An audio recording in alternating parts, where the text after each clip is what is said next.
नमस्कार दोस्तों, मैं राजकुमार मौर्य प्रखर इंडिया यूट्यूब चैनल में आपका स्वागत है। बहुत बड़ी खबर आ चुकी है उत्तर प्रदेश की राजनीति से बहुजन समाज पार्टी को लेकर। दोस्तों, बहुजन समाज पार्टी ने अपने प्रत्याशियों का ऐलान तो शुरू ही कर दिया था सबसे पहले रैलियों की भी शुरुआत हो चुकी है। इस वीडियो में आपको बताने जा रहे हैं बहुजन समाज पार्टी ने 8 बार के विधायक को अपने पाले में कैसे ला लिया है और 8 बार का विधायक किस विधानसभा सीट से चुनाव लड़ेगा, इस वीडियो में आपको बताऊंगा। लेकिन सबसे पहले आकाश आनंद के एक बयान को सुनिए, जिसको लेकर के आज की राजनीति में उत्तर प्रदेश में एक नई हलचल पैदा हो गई है और भारतीय जनता पार्टी हो या विपक्ष की अन्य पार्टी, उसको आकाश आनंद ने जमकर निशाने पर लिया है। सबसे पहले एक बयान सुनिएगा दोस्तों, वर्तमान की सरकार को लेकर क्या कहा। साथियों, पिछले 10 सालों में 7,000 करोड़ से ज्यादा आपके टैक्स के पैसों से इस बीजेपी की सरकार ने अपनी नाकामियां छुपाई हैं। हमारी माताएं बहनें जो बैठी हैं, हमारे बड़े बुजुर्ग जो बैठे हैं, मेरे युवा साथी, आप सबको समझना होगा कि भाजपा ने पिछले 10 सालों में यहां आपके टैक्स के पैसों से अपनी कमियां छुपाने का काम किया है। और कुछ करोड़ रुपए नहीं, 7,000 करोड़ रुपए, 7,000 करोड़ अपनी कमजोरियों को छुपाने के लिए उनके पास पैसे हैं।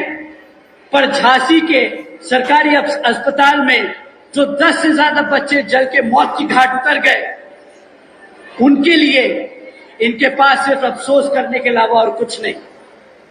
7,000 करोड़ अपनी कमियां छुपा सकते हैं, पर झांसी में जो अस्पताल में 10 से ज्यादा बच्चे, नन्हे शिशु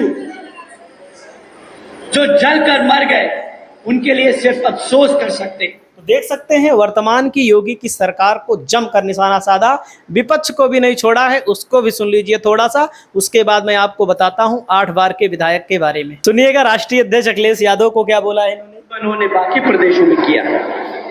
और रही बात सपा के राष्ट्रीय अध्यक्ष आदरणीय अखिलेश अंकल जी की,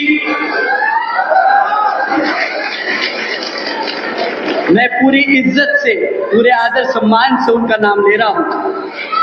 उनकी उम्र अब हो गई है। अगर मैं 30 साल का लड़का 50 साल के बाद आदमी को अगर अंकल नहीं कहूंगा तो फिर क्या कहूं, आप ही बताओ। तो हमारे लिए तो वो बड़े अखिलेश अंकल हैं, अखिलेश भैया नहीं, अखिलेश अंकल हैं।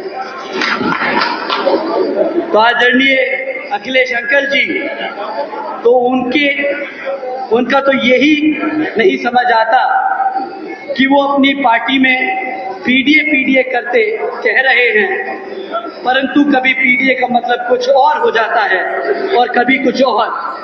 अभी 1-2 दिन पहले आदरणीय बहन जी ने ट्वीट कर कहा कि हालात को देखकर जैसे गिरगिट रंग बदल देता है, वैसे ही अखिलेश अंकल जी का पीडीए का मतलब भी।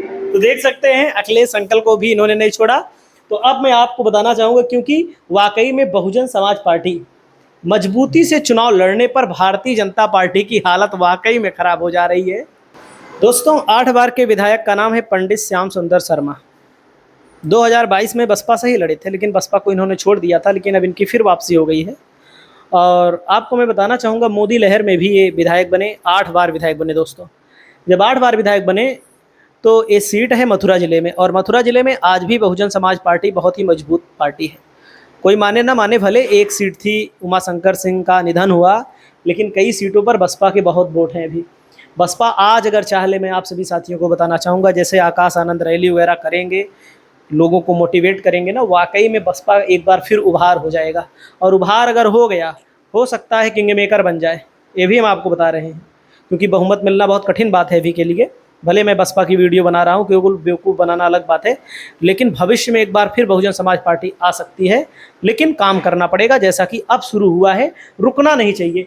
मोदी लहर में भी श्याम सुंदर शर्मा ने चुनाव जीता था 1991, 1993, 1989।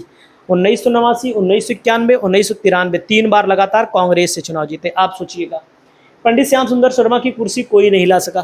फिर 2002 में, 2007 में टीएमसी के चुनाव चिन्ह पर लड़े दोस्तों। अब आप सोचो यूपी में टीएमसी का क्या जनाधार है, कोई जनाधार नहीं है। ये चुनाव लड़े और चुनाव जीते। 2012 में दोस्तों आरएलडी के जयंत चौधरी से चुनाव हार गए थे। और उसके बाद मैं आप सभी साथियों को बताना चाहूँगा, देखो 2022 में जो वोट मिला था इनको, बसपा के टिकट पर लड़े 74,378 वोट मिला।